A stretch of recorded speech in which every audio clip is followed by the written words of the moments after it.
Alors, on est aujourd'hui le mercredi 10 juillet. Comment ? 7 Tammuz, 10 juillet. Au lieu d'être à la plage comme des gens normaux, on est dans une synagogue. Je parle de la plage séparée, bien évidemment. Au lieu d'être à la plage comme des gens normaux, on est dans une synagogue à écouter un cours de Torah.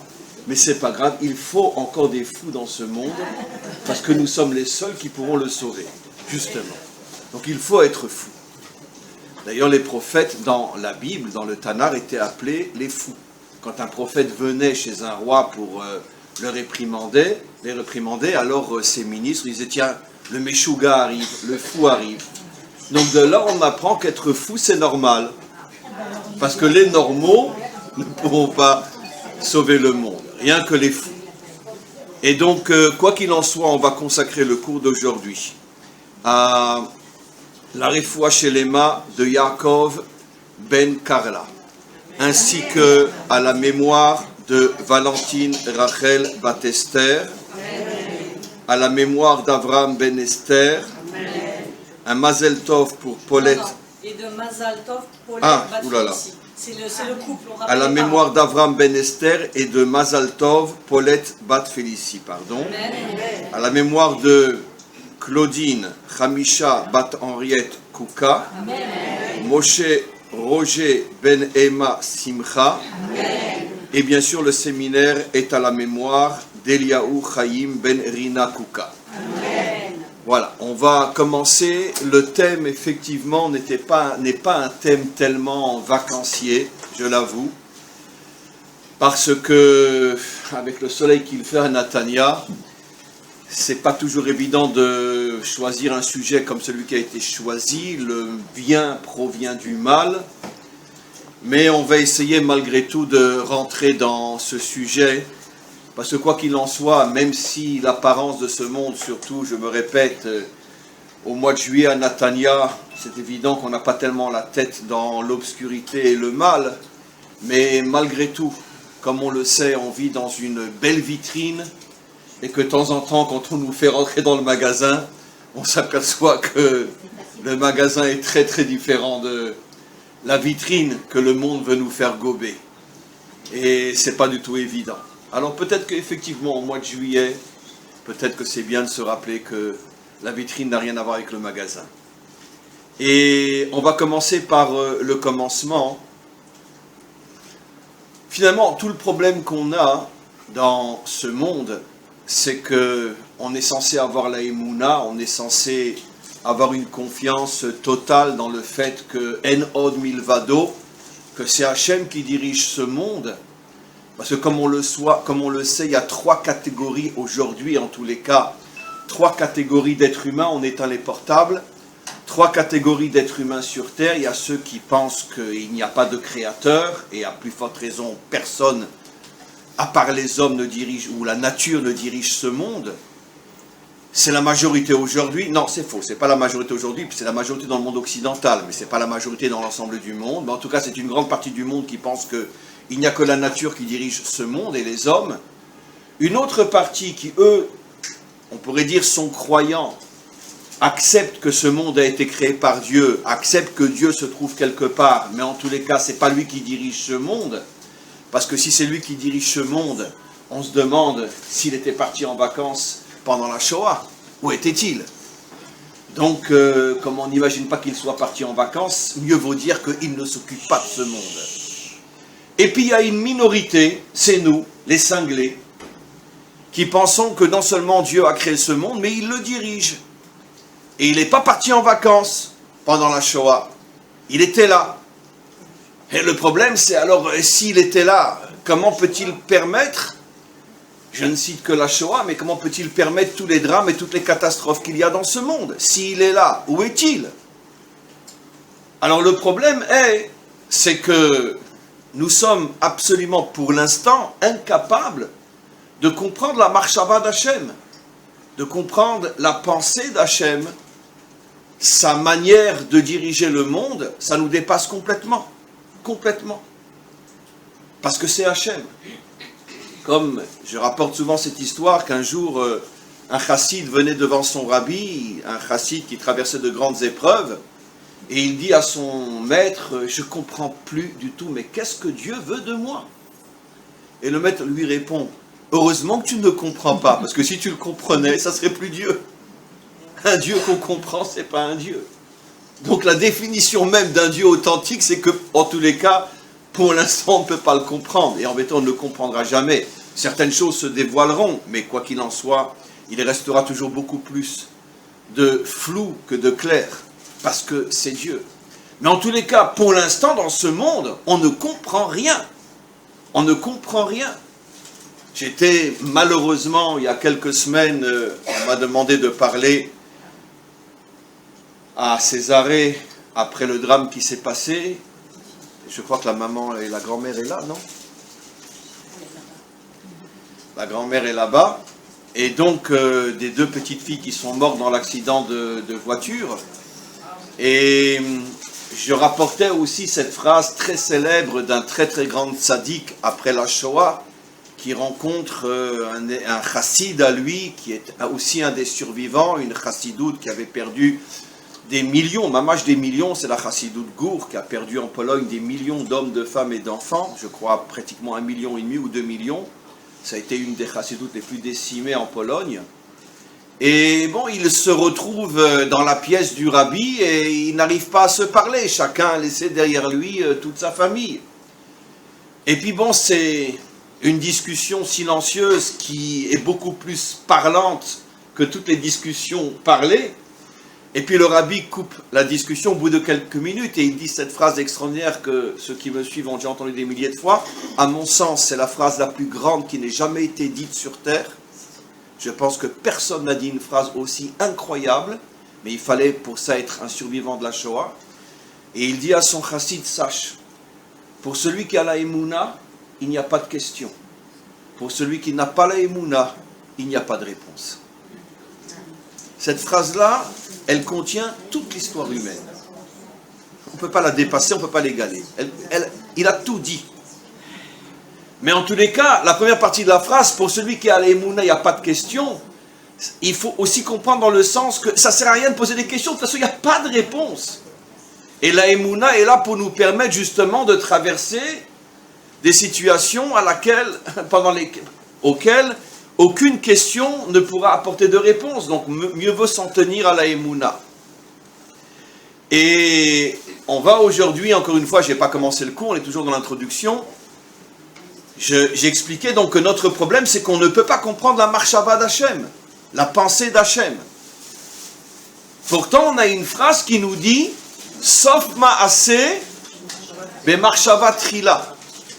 Quand on sera à la fin de l'histoire, au Sof ma'aseh, alors rétroactivement, on comprendra la marchava trila. On comprendra quelle était finalement l'intention, la pensée, la volonté de tout ce qu'Hachem a fait dans ce monde, qu'il n'a bien sûr jamais abandonné, qu'il a toujours dirigé. On le comprendra, mais pour ça, il faut arriver au Sof Maaseh. Je vais vous révéler des choses intéressantes sur cette phrase-là. D'abord, il faut savoir que la pensée d'Hachem, pour nous, cette pensée, c'est du din, c'est de la rigueur. Ça veut dire que nous ne le comprenons pas, mais il faut qu'on comprenne, par contre, que Hachem a décidé de créer ce monde dans lequel nous vivons, selon le principe du din, le principe de la rigueur. C'est la raison pour laquelle, quel est le nom divin qui apparaît au début de la création? Elohim, et non Havayé, non Hachem, le nom qu'on ne prononce pas. Et on sait tous aujourd'hui la différence entre Elohim et Havayé. Elohim désigne Dieu lorsqu'il agit bemidat à din, avec rigueur.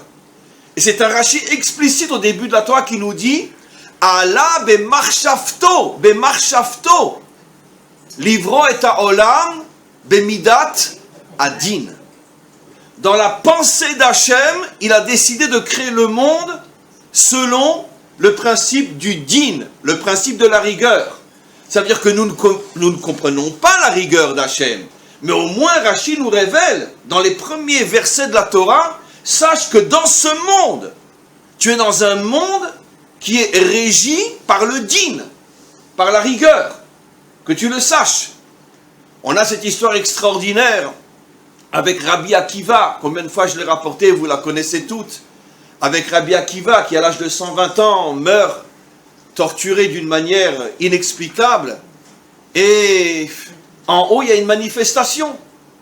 Les anges ont pris tous leur chemise jaune et ils sont en train de manifester. Et ils disent à Hachem, non mais t'as perdu la tête. Zou Torah vezou srara.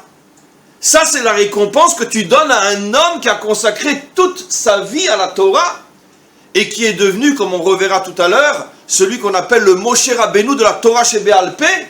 Ça veut dire qu'au niveau de la tradition orale, il a atteint le même niveau que Moshe Rabbeinu dans la Torah écrite. On sait très bien que la Torah est un couple sacré. La dimension masculine de la Torah, c'est la Torah écrite. La dimension féminine de la Torah, c'est la Torah orale. Exactement de la même manière qu'un couple véritable, c'est au départ une seule âme qui est séparée en deux quand cette âme descend dans les corps, et que la moitié d'âme masculine va rentrer dans le corps masculin, la moitié d'âme féminine va rentrer dans le corps féminin, et puis évidemment, comme deux aimants, ils vont se rencontrer par hasard, d'accord, pendant les vacances, dans un endroit X. Mais en vérité, ce qu'ils ne savent pas, c'est que forcément, les deux âmes devaient se reconstituer et former une. Exactement de la même manière, la Torah ayant une dimension masculine, Torah chez Birtav, et une dimension féminine, Torah chez Béal Pé, il y a deux âmes qui au début, par rapport à la Torah, je dis bien, n'étaient qu'une seule âme torahique, qui était composée d'une partie Moshe Rabbeinu et l'autre partie Rabbi Akiva. Cette âme s'est séparée quand elle est descendue dans le monde. Moshe Rabbeinu a reçu la dimension masculine, Torah chez Birtav, et des siècles plus tard vient Rabbi Akiva qui reçoit la dimension féminine, pas féminin dans le sens physique, féminin dans le sens torahique, sur le plan spirituel. Ça veut dire que le Hari HaKadosh révèle que Rabbi Akiva était du même niveau que Moshe Rabbeinu.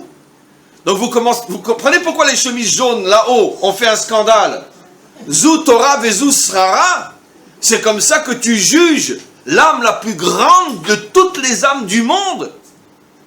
Les deux âmes par lesquelles la Torah passe, et surtout la Torah chez Béal Pé, qui est d'une certaine manière pour nous, juifs, des milliards de fois plus importante que la Torah chez Bir Tav. Car nous, on ne vit pas au niveau de la Torah chez Bir Tav, on vit au niveau de la Torah chez Béal Pé, bien évidemment.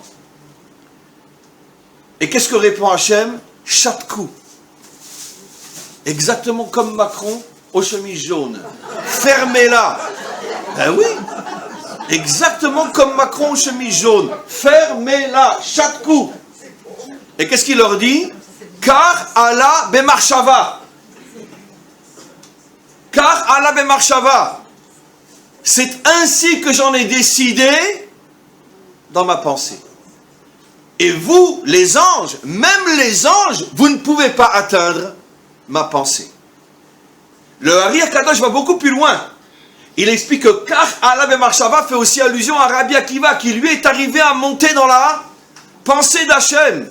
Et c'est pour ça que pendant qu'on est en train de le dépecer vivant sur terre, il avait le sourire et il faisait le Shema Israël, comme s'il ne ressentait rien. Au point que ses élèves lui demandent « Rabbeinu Atkan » car les Romains avaient obligé toute sa yeshiva à venir voir son supplice. Et il le voit souriller comme s'il était à Natania sur la plage. Et ils lui disent « Rabbeinu Atkan » mais comment tu fais? Alors, peu importe la réponse qu'il donne, mais le Hari HaKadosh dit, parce que Kach Allah bemarshava, il était arrivé à remonter au niveau de la pensée d'Hachem, et il comprenait que Hakol est Tova, que tout est pour le bien. Donc il ne pouvait pas souffrir. N'oublions pas qu'il a été l'élève pendant 14 ans, son plus grand maître s'appelait comment? Non, c'était son élève, Rabbi Shimon Bar Yochai. Quel a été son plus grand maître? Ish Gamzu, Gamzu le Tova. Il a été pendant 14 ans l'élève de Gamzu le Tova, donc il a été à la bonne école. Mais seulement, c'était pas seulement quelqu'un qui a appris, c'est quelqu'un qui a su vivre.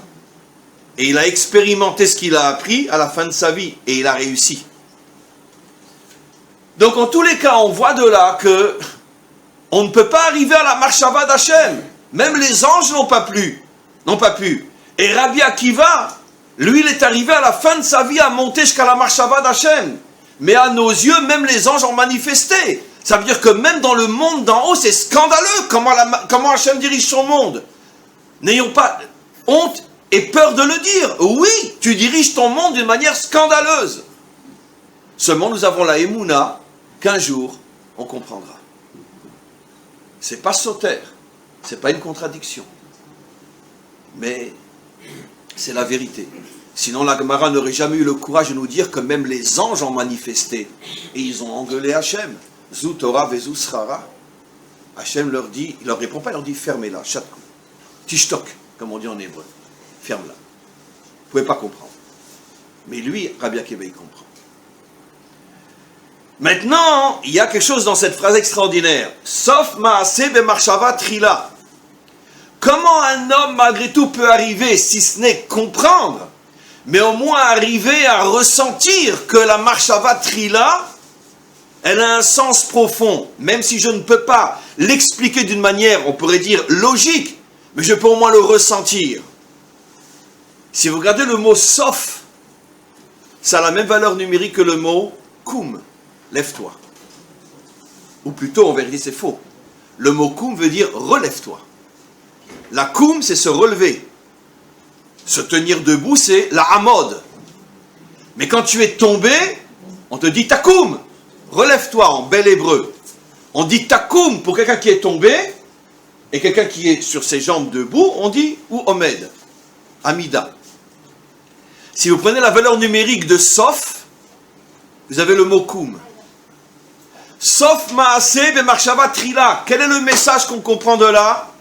Que toute personne qui traverse une situation de marshava trila, toute personne qui est dans une situation de din, si malgré tout il a la force de se relever, Hachem lui donnera le cadeau de ressentir, si ce n'est de comprendre, mais de ressentir que Hakol Letova.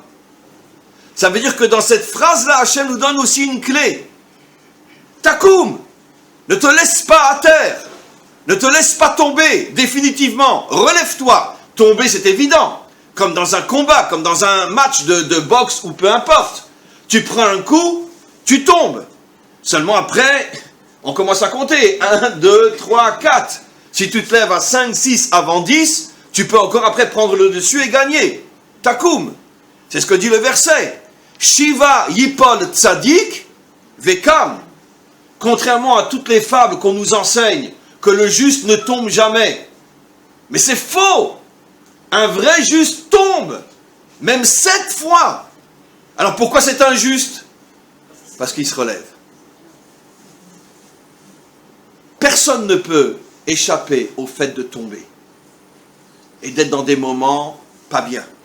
Oui, mieux vaut que les Talmidim ou les Chassidim ne voient pas leur maître à ce moment-là. Parce que c'est un homme. Mais, Shiva Yipol Tzadik Vekam, il finit par se relever. Maintenant, on pourrait se poser la question, parce que j'ai sincèrement toujours pas commencé le cours. Parce que le cours va être lié à notre parasha, parasha de Balak. Pourquoi Hachem a décidé que ce monde serait sous le signe du din, de la rigueur? Et en plus, une rigueur qu'on ne peut même pas comprendre. Au mieux, si on arrive à se relever, on pourra ressentir. Mais comprendre, même les anges ne comprennent pas. Pourquoi? Eh bien, il y a une chose absolument incroyable. La seule possibilité dans ce monde d'être un vrai vivant, c'est d'être confronté à des épreuves. Tu ne peux atteindre la vie réelle dans ce monde, être un vrai vivant, que si tu es plus fort que toutes les adversités de ce monde. C'est la condition sine qua non. Comme disent nos maîtres, la pire des choses qui puissent arriver à un homme sur terre, ils le disent dans leur manière codée et métaphorique, mais on comprend le message, c'est de pouvoir passer ne serait-ce que 40 jours sans la moindre contrariété, t'es mort, fichu. Le rêve occidental par excellence, nos maîtres nous disent, c'est la pire des choses qui puissent arriver à un être humain sur terre, 40 jours seulement, sans la moindre contrariété. C'est fini. Ça prouve que Hachem le déteste et qu'il ne veut absolument pas de lui pour l'éternité. Donc il lui donne un fantasme absolument incroyable, vous imaginez, 40 jours aux Caraïbes, Tout seul. Parce que s'il est avec sa femme, pauvre homme. S'il est avec son mari, pauvre femme. Très bien. 40 jours tout seul aux Caraïbes. Il rentre chez lui à la maison. Il peut être sûr qu'on lui demande comment c'était. Oh, quel kiff! Quel kiff! Et ben là où on a signé que c'était la pire des créatures sur terre et Hachem l'a envoyé à la poubelle. C'est pas de moi, c'est de nos mères. Vous imaginez? Pourtant nous les Occidentaux, on aspire tous un petit peu à kiffer. Et ben on voit que nos maîtres sont très très réticents à cette idéologie. Mais peu importe. Maintenant, malgré tout, je reviens à la question. Pourquoi Hachem, malgré tout, veut que ce monde soit un monde de dîn? J'ai dit parce qu'on ne peut être vivant vraiment que si on vit dans le dîn. Et d'où on l'apprend? Du mot dîn lui-même. Vous savez que dans chaque lettre a une valeur numérique. Et vous savez que quand on calcule les valeurs numériques d'un mot, il y a différentes manières. La première manière, c'est qu'on prend chaque lettre et on la traduit selon sa valeur. Mais il y a encore deux autres méthodes. Chaque méthode a bien son explication, mais je ne vais pas le faire ici. C'est qu'après, tu rajoutes aussi au chiffre que tu as trouvé. Par exemple, on va prendre un mot simple. Av, le père. Valeur numérique, 3. Mais combien de lettres dans le mot père? 2. Tu rajoutes 2, ça fait 5. Et combien de mots il y a dans le mot père? 1, ça fait 6. Ça veut dire que la valeur numérique totale du mot Av, c'est pas 3, mais c'est 6. Chaque lettre Av fait 3. 2 lettres dans le mot Av, ça fait 5.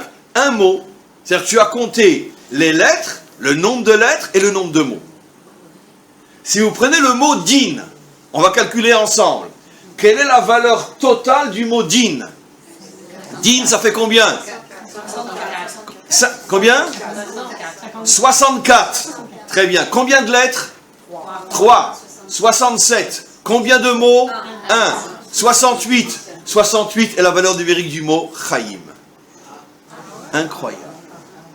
Incroyable. Ça veut dire que la Torah nous révèle ici un secret incroyable. Quand Hachem nous donne du din, c'est pour faire de nous des êtres vivants. Din, Gematria, Chaim. Incroyable, hein? Ça valait le déplacement? Merci. Parce que nous, on a toujours l'impression que le din, ça nous met à genoux. Le din, c'est la mort. Le din, c'est la tristesse. Le din, c'est l'angoisse. Le din, c'est le désespoir. Et voilà que je vous révèle que le din, c'est ce qui te donne la vie. Notre corps, il est régi. Comment? Notre corps, il est régi. Oui, par des lois. Sinon, on ne vit pas. Non, je vais aller plus loin, ce que vous dites est tellement juste. On sait, le Rambam le dit, et de plus en plus tous les médecins aujourd'hui l'admettent, que 90% des maladies, d'accord, en tout cas qui sont provoquées par notre manière de vivre, c'est une mauvaise alimentation. Pourquoi? Parce qu'on n'a pas la bonne mesure, on n'a pas le din, on n'a pas la rigueur, on mange trop. Ou on mange mal.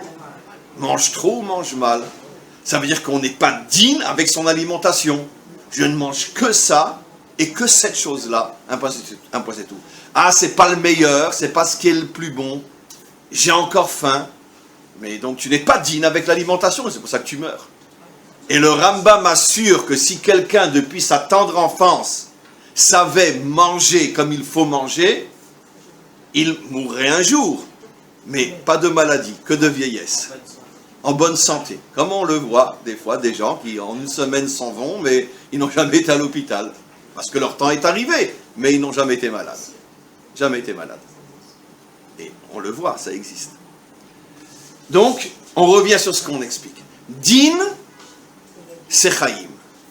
Maintenant, ça correspond aussi à un autre verset qu'il y a au début de la Torah. On nous dit quand l'homme a été créé, Vayhi ha'adam le nefesh chaya. Et l'homme devint une âme vivante. En quoi c'est lié à din? Pour celles qui étudient un petit peu, plus que la normale, vous avez sans doute déjà entendu, vous avez vu vous-même, que nos maîtres disent dans le Talmud qu'à chaque fois qu'un verset est introduit par l'expression Vayehi, ça suppose quelque chose de dur, de négatif. Vehaya, lachon simcha, Vayehi, lachon din. Vayehi bimé Achashverosh, et ce fut à l'époque de Achashverosh, la Shoah. Vayehi fait toujours allusion à une période dure. Et qu'est-ce qu'on comprend de ce verset-là? Vayehi Adam le nefesh chaya, tu veux être un homme vivant, alors accepte de vivre dans le Vayehi. Accepte. Alors, qu'est-ce qu'on comprend de là? Et on va pouvoir vraiment commencer le cours. C'était vraiment qu'une introduction. On comprend de là que finalement Hachem a caché la vie authentique dans l'écorce de la difficulté, de la rigueur, de l'épreuve et parfois même de la souffrance. C'est précisément à l'intérieur de cette écorce que se trouve.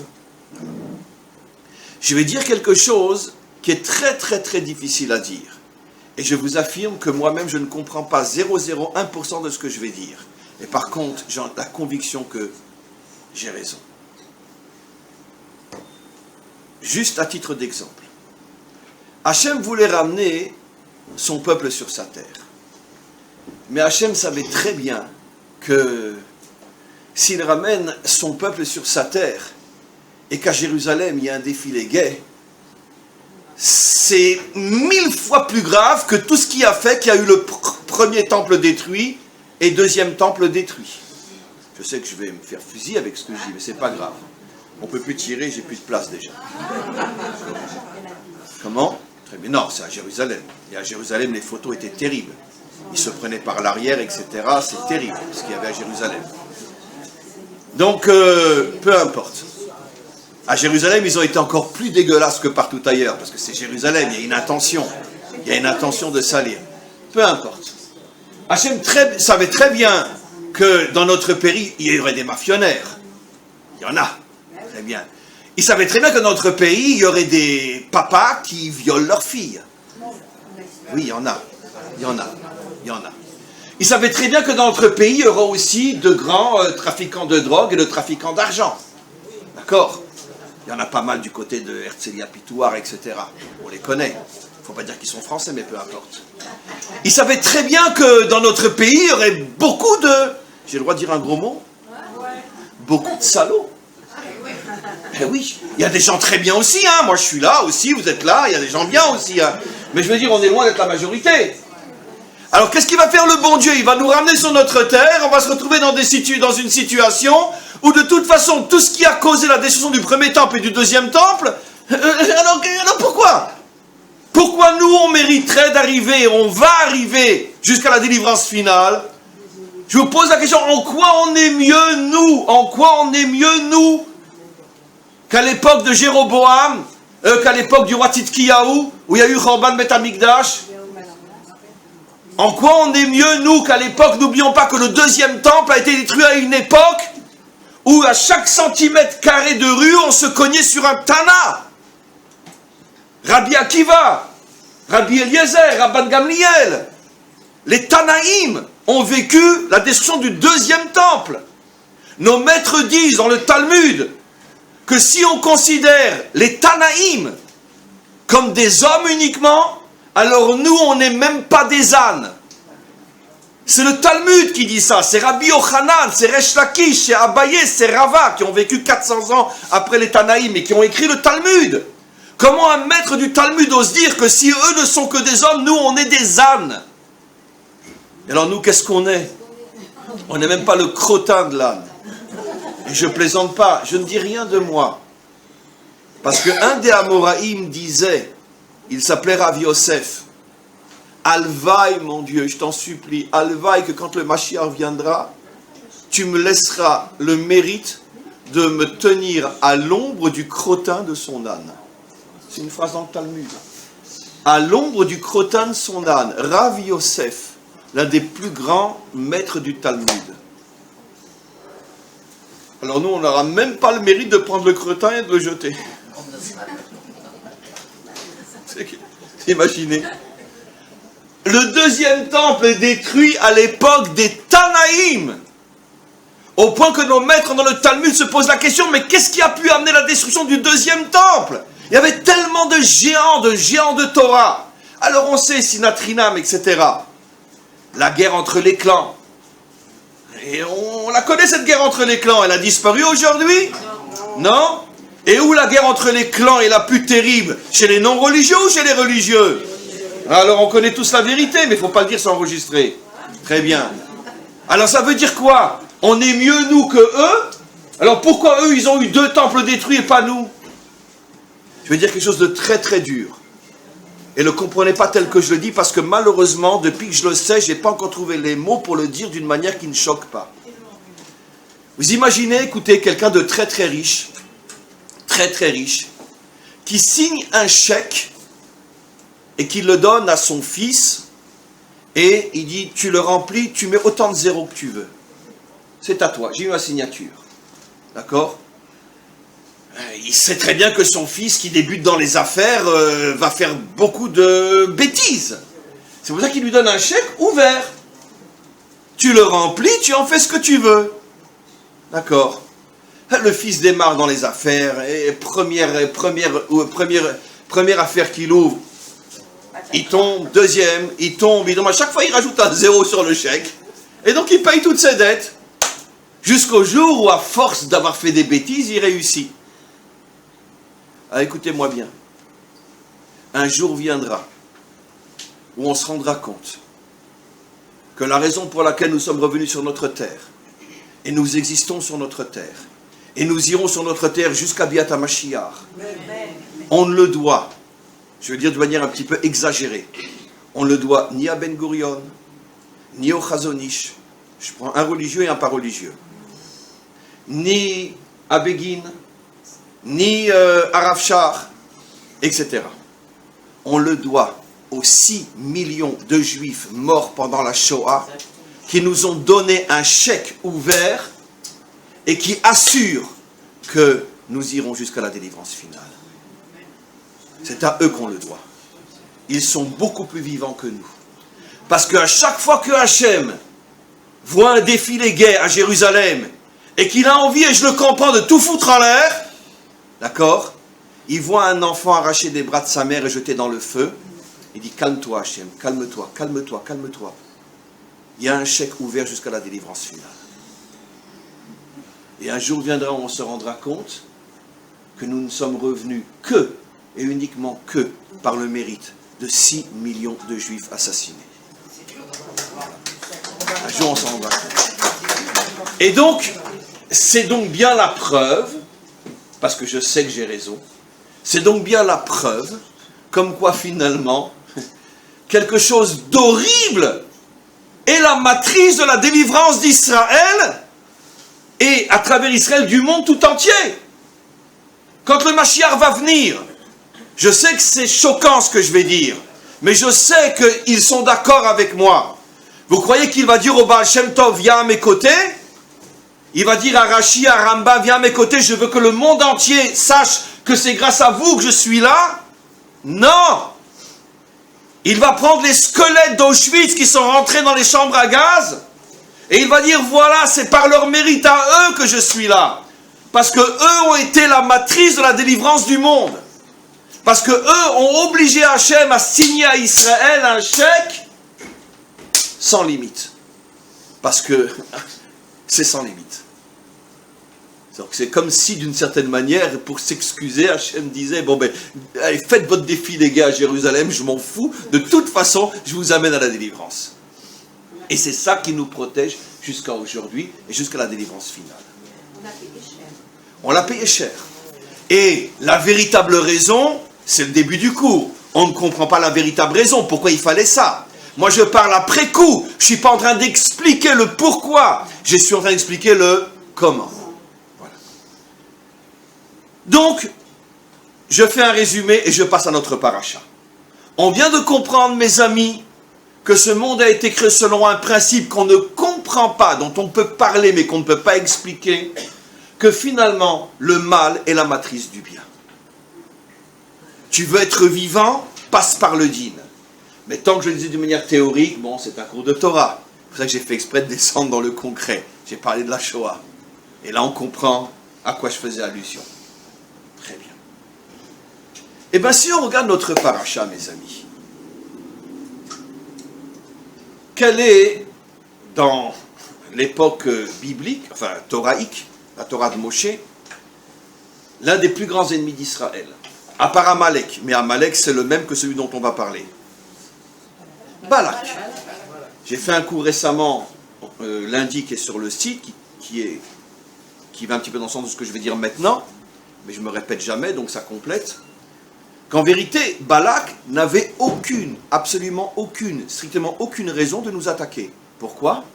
Parce que vous savez toutes que Balak savait très bien que Israël n'avait aucune intention de s'attaquer à Moab. Israël était sorti d'Égypte pour récupérer la terre de Canaan qui avait été volée par les Cananéens aux descendants de Shem. Au début de Parashat Lech Lecha, Hachem dit à Abraham, les Cananéens ont volé cette terre à Shem, comme toi tu es le plus illustre des descendants de Shem, un jour viendra où cette terre te sera restituée. C'est pas seulement qu'ils avaient pris la terre, ils avaient fait un génocide inimaginable. Ils avaient tué des millions d'hommes, de femmes et d'enfants. Cette terre était habitée. Cette terre était habitée. D'accord ? Exactement ce que les Européens ont fait quand ils se sont installés au Canada et surtout aux États-Unis. Ça a été le plus grand génocide de l'histoire, beaucoup plus grand que la Shoah. Mais complètement masqué et censuré par les Américains. Aujourd'hui, personne ne le sait parce que nous, on nous a bousillé notre jeunesse en nous montrant les films de John Wayne. Le bon cow-boy et le méchant indien. Mais en vérité, c'était le gentil indien et le très méchant cow-boy. Ils sont arrivés, ils ont massacré des millions d'hommes, de femmes et d'enfants. C'est normal que les Indiens sont devenus méchants après, ils se protègent. Ils ont réagi méchamment. Mais ça a été un génocide terrible, au nom de la croix, bien évidemment. Évidemment, on vient civiliser le monde et on vient tuer tous les idolâtres. Comme si les chrétiens n'étaient pas des idolâtres. Mais bon, bref. Mais quoi qu'il en soit, ça a été un massacre beaucoup plus que 6 millions. Rien que les Incas, c'était plusieurs millions. Eux, ils ont été massacrés par les Portugais et les Espagnols. Mais dans le Nord, les Anglais, les Français, les Allemands, etc., les Irlandais, ont massacré des millions d'hommes, de femmes et d'enfants. Ça a été complètement masqué. Après, il y a eu un autre génocide inimaginable, c'était le génocide des Noirs. Ben oui, ils n'ont pas seulement été transformés en esclaves, parce que sur un Noir qui arrivait aux États-Unis, il y en avait 100 qui étaient jetés du bateau et qui mouraient bouffés par les requins. Et toutes les belles filles là-bas étaient violées à mort. Ça a été un génocide inimaginable. Le peuple américain a un sacré compte à rendre. Et un jour viendra où il le rendra, son sacré compte à rendre. Parce que les Allemands, c'est des enfants de cœur par rapport à ce que les pionniers américains ont fait aux États-Unis. Sur les Indiens et sur les Noirs après. Très bien, on ferme la parenthèse. Mais c'est bon, hein, des fois, de voir l'histoire sous un autre angle. Parce que nous, on est encore influencés par John Wayne. Très bien, ok. Ok. Alors, on revient maintenant à ce qu'on explique. Balak n'avait strictement aucune raison de s'attaquer à Israël.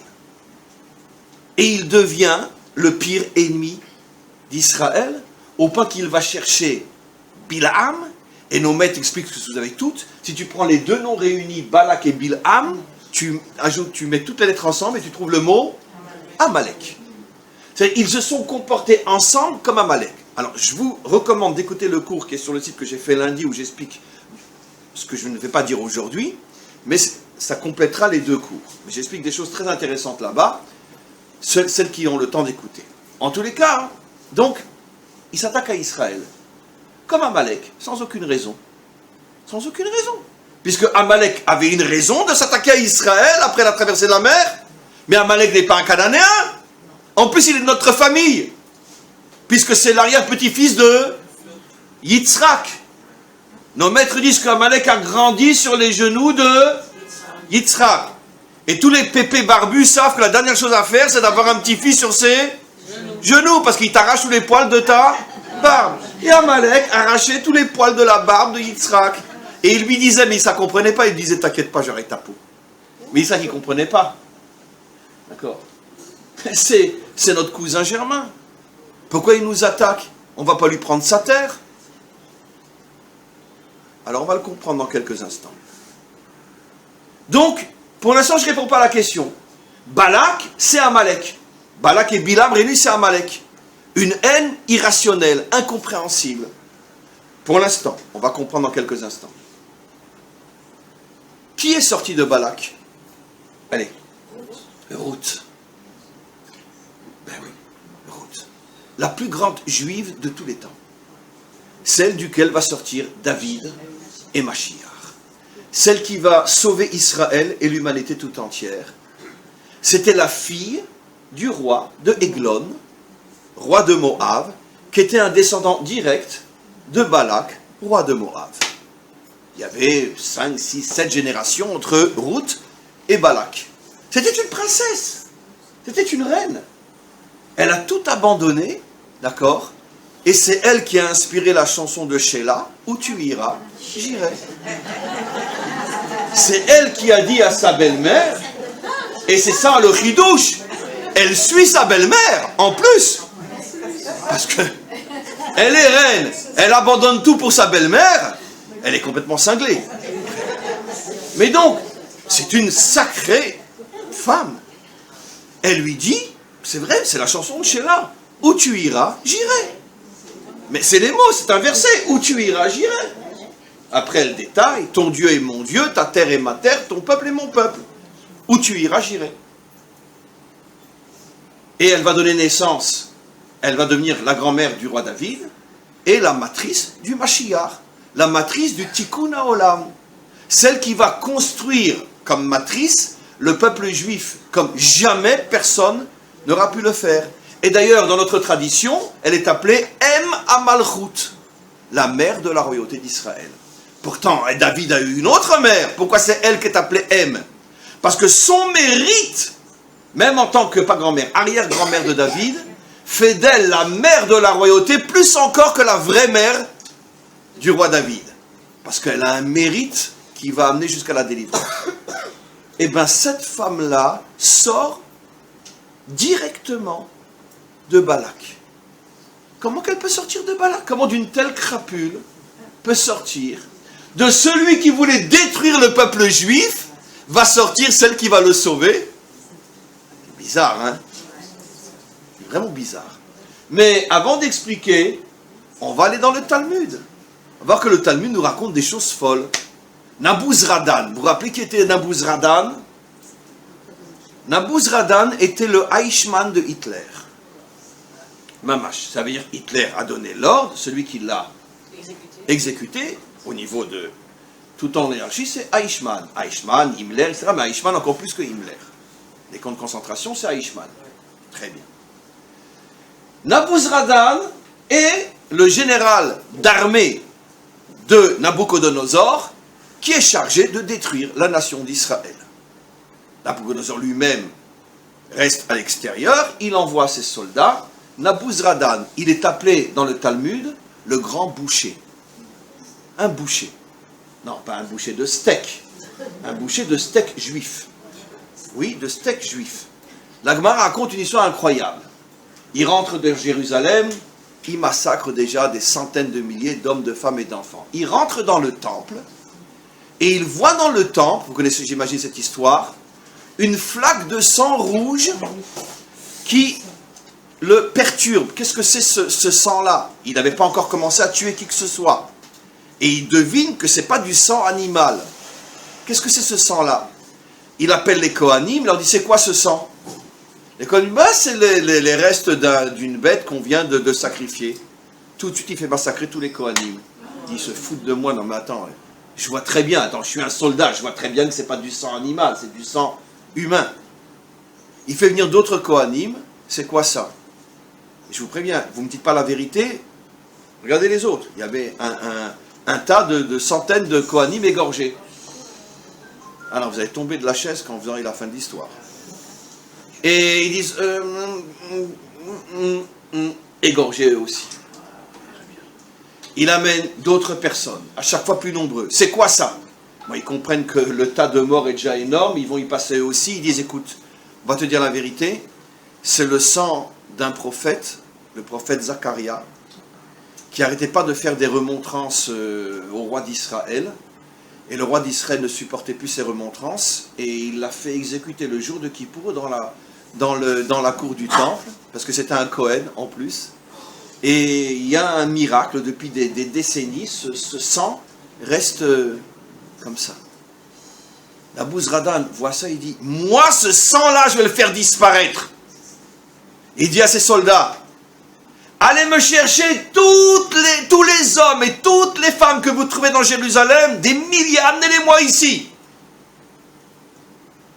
On amène des milliers d'hommes et de femmes. Et il parle au sang, c'est dans le traité Sanhédrin, il dit au sang, sang, arrête, d'accord, je vais venger ta mort. Ces salioupins, je vais tous les faire crever. Très bien.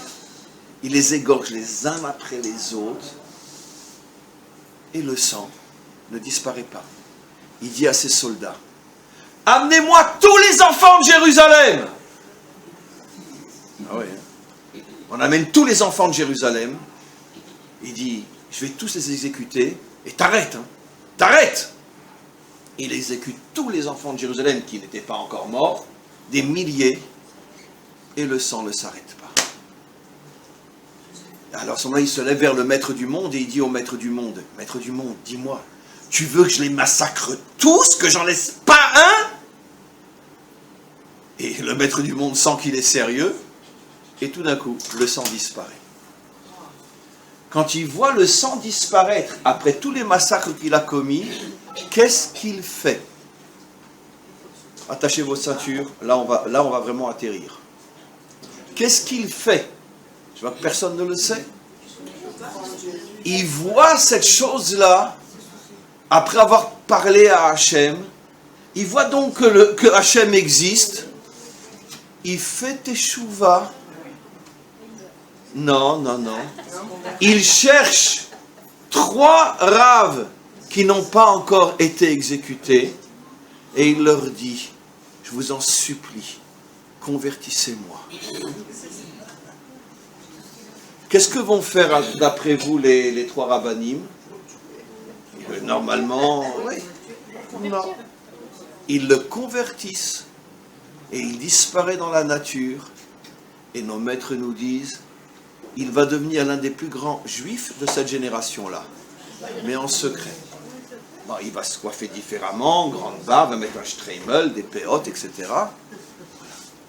Il s'est converti. Mais le problème que tous les commentaires posent, c'est bien sûr, comment se fait-il que les rabbanim ont accepté sa conversion? Et comment se fait-il comment il peut devenir juif après avoir massacré tellement de juifs? Mais on va continuer l'histoire. Rabbi Akiva, dont on parlait tout à l'heure, il est un descendant direct. Vous savez que c'est un converti lui aussi. Il vient de qui? Aussi l'un des plus grands ennemis d'Israël, qui s'appelle le roi Sisra. Ceux qui connaissent un petit peu notre histoire savent que le roi Sisra a été l'un des plus grands ennemis d'Israël à l'époque des juges, à l'époque des Shoftim. Il y en a combien des ennemis d'Israël? Mais vous allez voir, je vais vous raconter après encore une autre histoire. Le roi Sisra, de lui va sortir Rabbi Akiva. Et dites-moi, vous connaissez tous Hillel et Shammai. C'était des géants. Donc forcément que leur maître, qui s'appelait Shmaya ve'Aftalion, était forcément plus grand que leurs propres élèves Hillel et Shammai. Et vous savez que les 2 maîtres de Hillel et Shammai étaient eux aussi des convertis. Bon, ça c'est pas encore tellement le chidouche, mais des descendants directs de qui? Du roi qui a exilé les 10 tribus d'Israël, Sancheriv. Le roi Sancheriv a vu sortir de lui 2 maîtres parmi les plus grands de notre histoire qui ont eu comme élèves Hillel et Shammai, qui ont construit eux ensemble toute la Torah Shebé'al Peh, donc toute la Yahadout d'Israël. Excellent. Ah oui, parce que on a besoin de musique. Excellent. Donc, de Sancheriv, Mais Sancheriv, avant d'exiler les 10 tribus, vous savez combien d'hommes, de femmes et d'enfants il a massacré en Israël? On ne peut même pas compter. Ça a été l'un des plus grands massacres de tous les temps. Et de lui va sortir Shamaya et Avtalion, les deux maîtres de Hillel et Shammai. De Sisra va sortir Rabbi Akiva. Nabuchodonosor se convertit.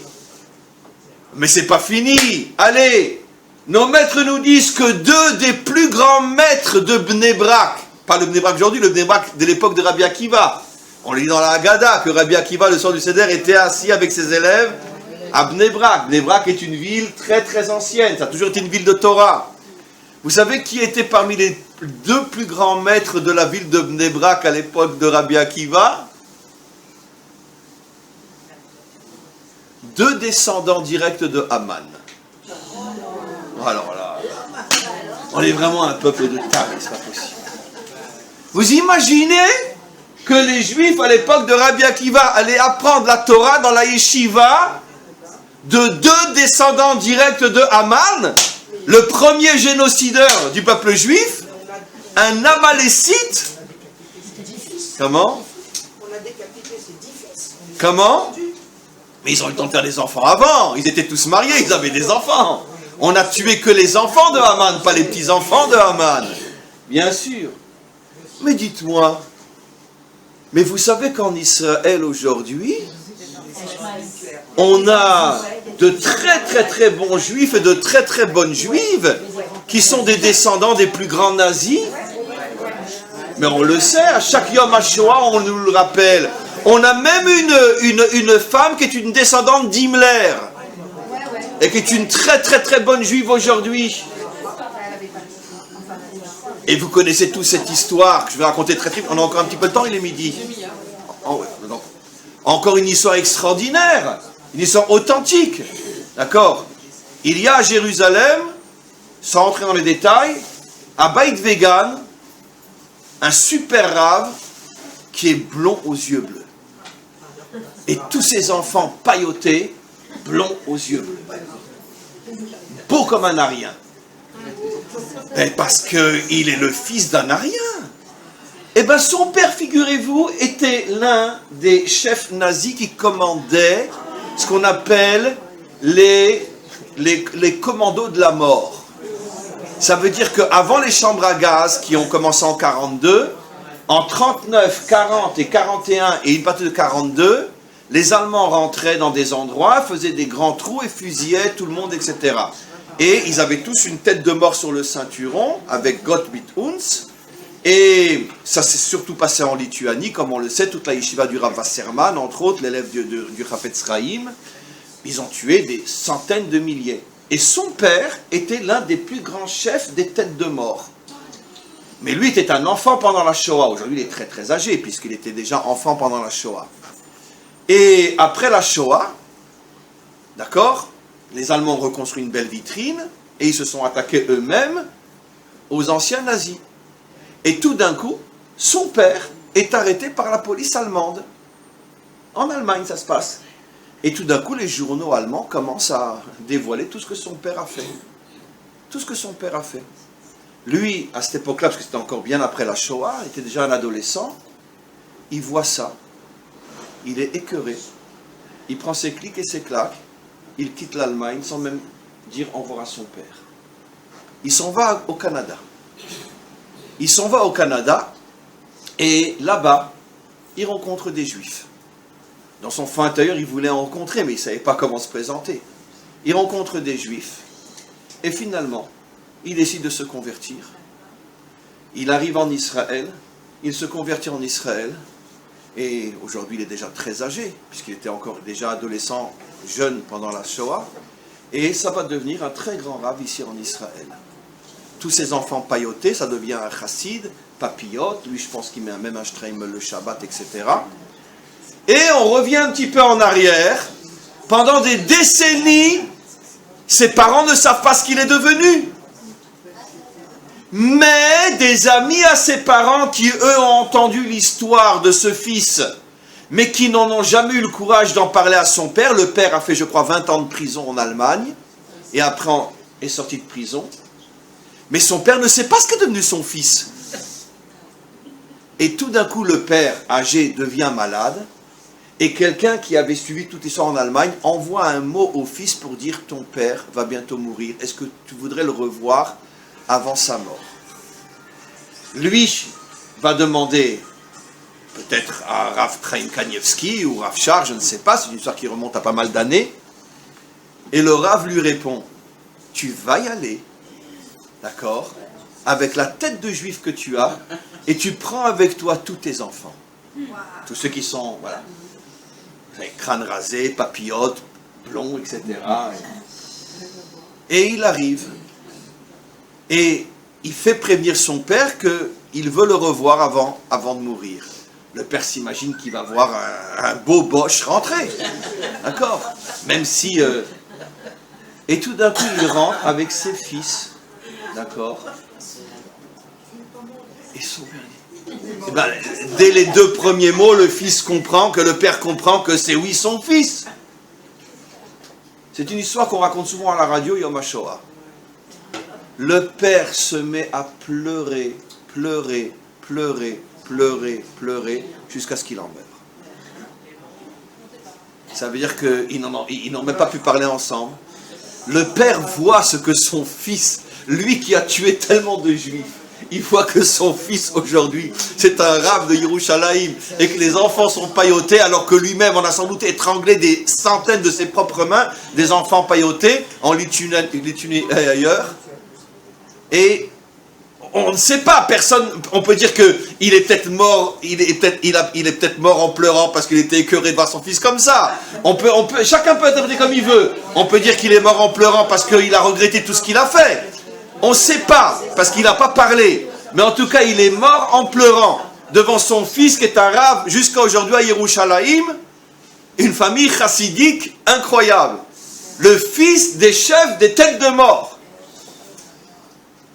Eh bien, c'est l'histoire de Ruth qui sort de Balak, c'est l'histoire de Rabbi Akiva qui sort de Sisra, c'est l'histoire des Rosh Yeshiva de Bnei Brak qui sont les descendants de Haman, c'est l'histoire des maîtres de Hillel et Shammai qui sont les descendants de Sancheriv, c'est l'histoire de Nabuchodonosor qui se convertit après avoir massacré tous les enfants de Jérusalem.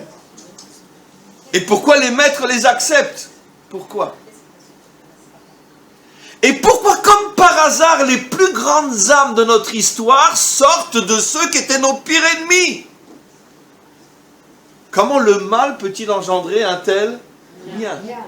Déjà, même si on s'arrêtait là, vous comprenez déjà une histoire extraordinaire. C'est qu'en vérité, le mal n'existe pas. Car le mal, le plus mal, cache en lui un bien inimaginable. Comme par hasard, les plus grands constructeurs de notre nation, dont la plus grande de toutes, Ruth, sortent des pires ennemis d'Israël. Incroyable. Je vais presque vous dire, en plaisantant très lourdement, qu'heureusement qu'Hitler n'a pas eu d'enfant, parce que le bon Dieu nous aurait fait le coup de nous sortir un rave des descendants de Hitler. Bah, il était capable, hein.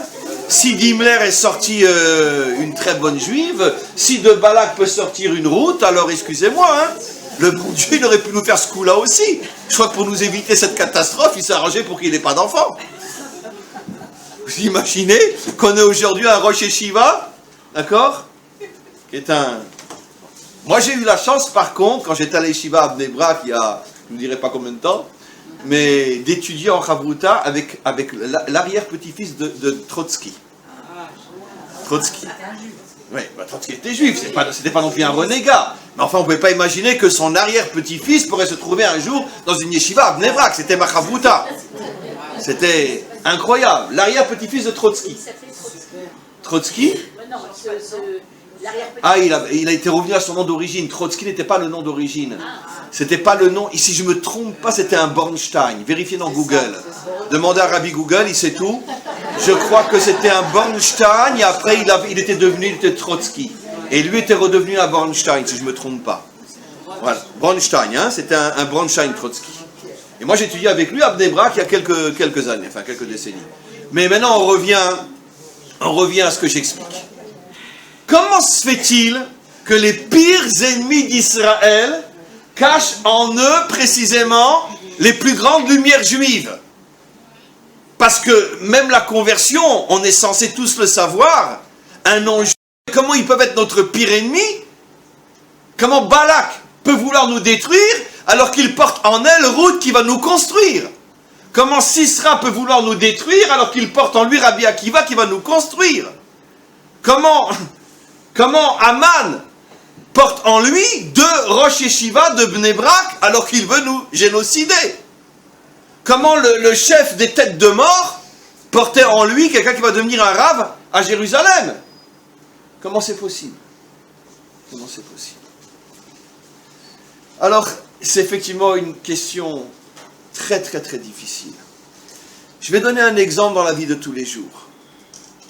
Imaginez-vous que vous avez un tableau, un très très beau tableau, et que quelqu'un, qui est un super faussaire, d'accord, arrive à vous faire exactement le même tableau que seuls vraiment 2 ou 3 dans la génération pourront voir, parce que ce sont des super experts, pourront voir que c'est un faux. D'accord? Et lui, il se met à vendre, il a refait une Joconde, et il se met à vendre la Joconde à 50 millions de dollars. Peu importe, je ne sais pas quel est son prix. D'accord? Mais vous avez chez vous la vraie Joconde. D'accord? Alors, vous allez essayer de le dénoncer. Si c'est quelqu'un qui est puissant, vous êtes drôlement en danger. Non, si lui, le faussaire, est quelqu'un qui est fort, quand il va comprendre que vous risquez finalement de lui faire perdre les 50 millions de dollars qu'il peut obtenir en vendant une Joconde qui n'est pas la bonne, et s'il est puissant et dangereux, il va vous faire la peau, c'est sûr. D'accord? Donc il va d'autant vouloir vous détruire qu'il possède en lui quelque chose qui finalement aurait pu très bien marcher, jusqu'au moment où il soit dénoncé. Eh bien, c'est ça le problème qu'il y a. Comprenez ce que je vais vous dire. Nos pires ennemis dans toute l'histoire de notre histoire sont toujours ceux qui possèdent quelque chose qui est à nous et ils ont peur qu'on le reprenne. Voilà. Vous savez pourquoi les Chinois ne nous ont jamais attaqués? Et pourquoi ils ne nous attaqueront jamais? En tout cas, pas nous en tant que peuple juif. J'espère qu'ils n'attaqueront pas le monde, mais en tout cas, pourquoi? Parce qu'ils n'ont rien à nous chez eux. Voilà. Pourquoi dans toute l'histoire, on va dire, de ces 2 derniers millénaires, et même on peut remonter plus loin, pourquoi nos pires ennemis, ceux qui nous ont fait le plus de mal, c'est le monde chrétien? Je parle du pouvoir chrétien, je ne parle pas du chrétien dans la rue. Et pourquoi? Parce que c'est ceux qui nous ont piqué le plus de choses. Et toute leur religion s'est fondée sur la nôtre. Voilà. Donc, ce sont les faussaires de notre Joconde. Exactement. Nous, on est l'ancien, eux, c'est le nouveau. Très bien. Eux, c'est le vrai, nous, c'est le faux. Ils sont même arrivés à faire croire que le faussaire, c'était le vrai. Et que nous, on était le faux.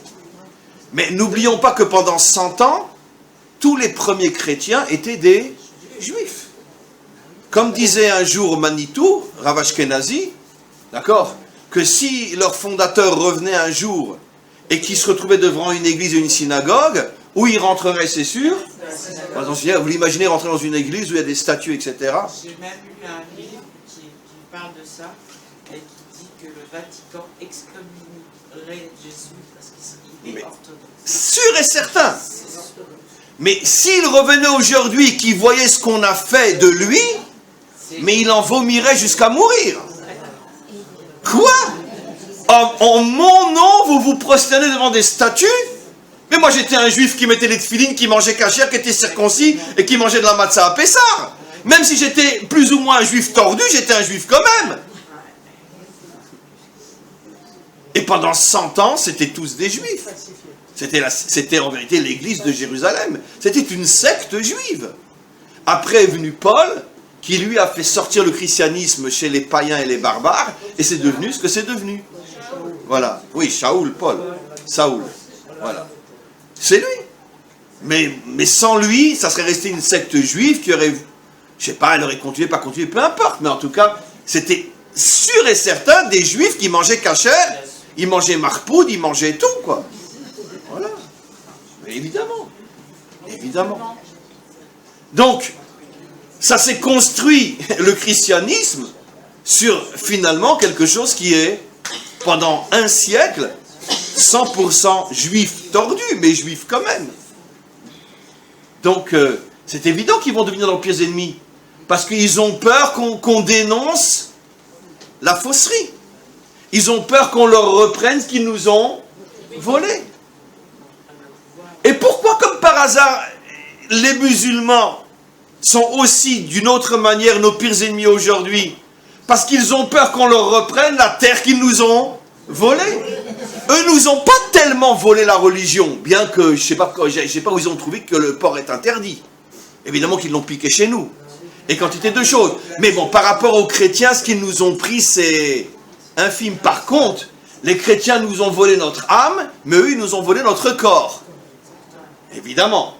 Ça veut dire que les chrétiens nous ont volé notre esprit, et eux, ils nous volent notre terre. Non, pourquoi c'est nos pires ennemis aujourd'hui? Parce qu'ils ont peur qu'on arrive à mettre en évidence le fait que c'est pas nous les voleurs, c'est eux. Évidemment. Ça veut dire que qu'est-ce qu'on voit même dans notre époque contemporaine?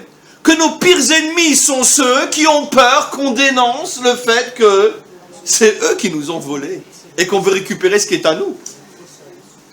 Maintenant, vous comprenez pourquoi dans son subconscient, Balak voulait détruire Israël. Vous savez tous, vous savez toutes aujourd'hui, à l'ère de la psychologie, que très souvent des tas d'attitudes qu'on a sont dictées par notre subconscient et on ne sait même pas pourquoi. Pourquoi Balak est devenu le pire ennemi d'Israël? Parce qu'il portait en lui Ruth qui allait construire Israël. Et il ne voulait pas que Ruth sorte de lui. Donc la meilleure manière de ne pas donner Ruth à Israël, c'est qu'il n'y ait plus d'Israël. Bien sûr. Pourquoi Sisra s'est tellement attaqué à Israël? Parce qu'il portait en lui Rabbi Akiva. Pourquoi Sancheriv a détruit les 10 tribus d'Israël? Parce qu'il portait en lui les 2 maîtres qui allaient construire toute la Torah chez Béalpé d'Israël. Les maîtres de Hillel et Shammai. Vous comprenez? Ça veut dire qu'à chaque fois que vous voyez quelqu'un qui est notre pire ennemi, vous pouvez être sûr qu'il cache en lui quelque chose. J'irai pas trop loin, mais ça fait allusion au cours que j'ai donné lundi. Ça vous paraît quand même pas bizarre que notre peuple est divisé en 2 grandes catégories, bien qu'aujourd'hui, avec le retour sur notre terre, tout se mélange. Mais pendant des millénaires, on est Ashkénaz et Sfarad, du nom des 2 seuls peuples qui ont voulu nous détruire. Mais enfin, mince, alors pourquoi on s'appelle Ashkénaz? Ashkénaz, c'est les Allemands, Sfarad, c'est les Espagnols. Et comme par hasard, tous les Shkon, les Wouzwouz, ils vont parler le Yiddish. Maintenant, pourquoi on n'a pas inventé une langue polonaise, une langue russe, déformée à la juive? Pourquoi l'allemand? Pourquoi l'allemand qui va devenir la langue de tous les Ashkénazis? Mais en plus, tous les Ashkénazis, même les Polonais, on les appelle des Ashkénazes. Ils ne savent même pas ce que c'est l'Allemagne. Mais vous ne comprenez pas quelque chose de bizarre là-dedans? Eh bien, il semblerait que les Allemands, ils ont beaucoup de choses à nous. Hein? Vous comprenez pourquoi Hitler voulait nous détruire? Parce que dans son subconscient, il comprenait qu'il y a quelque chose que l'Allemagne a en elle et qui est lié à l'histoire d'Israël. Vous voulez que je vous donne le secret? Mais seulement une ombre de secret. Après, on a presque terminé. Nos maîtres révèlent des choses extraordinaires. Vous savez qu'à chaque fois qu'on cite les 7 peuples de Canaan, au départ, on cite aussi un des peuples qui s'appelle le Girgashi. Et puis après, bien après, on ne le cite plus. On cite que les 6 autres. Et à l'époque de Yehoshua, qui conquit la terre d'Israël, on ne cite plus le Girgashi. Où il est passé? Pourquoi on cite les autres et pas le Girgashi? Nos maîtres nous disent que le Girgashi est le seul peuple cananéen qui finalement a pris au sérieux la menace de la conquête et qui a voulu préserver sa vie. Il a traversé la mer. Généralement, quand on quitte la mer Méditerranée de notre côté à nous, on arrive où? On arrive en France. En Italie, en France, etc. Peu importe. Et vous allez comprendre pourquoi on dit en français un cousin germain. Un cousin germain. Ah, ça valait le déplacement, hein. Eh bien, pourquoi un cousin germain? Un cousin germain. Alors, les Girgachis sont arrivés en France. Une partie est restée en France et l'autre a fondé l'Allemagne. C'est ça l'origine du cousin germain. On voit bien aussi que la royauté... Ils ont toujours été ensemble, les rois français et les rois allemands, parce qu'ils connaissaient cette tradition que les Girgachis avaient joué un rôle important dans les constructions des peuples français et allemands. D'où l'expression le cousin germain. Waouh! Le problème c'est que toutes les mamans girgachiennes, d'accord, quand elles endormaient leurs enfants, celles qui étaient du côté de l'Allemagne, la future Allemagne, elles endormaient leurs enfants avec la chanson suivante, d'accord? Tu sais mon fils, les sales youpins ont pris ta terre, d'accord? Oui. Et ils nous ont obligés à nous exiler. Mais t'inquiète pas mon fils, un jour on aura leur peau. C'est là qu'est né le grand antisémitisme allemand. Oui. Parce qu'il y avait une tradition garguichienne qui transmettait qu'en vérité que nous, les Youpins, ils nous ont chassés de notre terre. Et c'est comme ça que les Allemands sont devenus à ce point. Après, c'est rentré dans leur subconscient.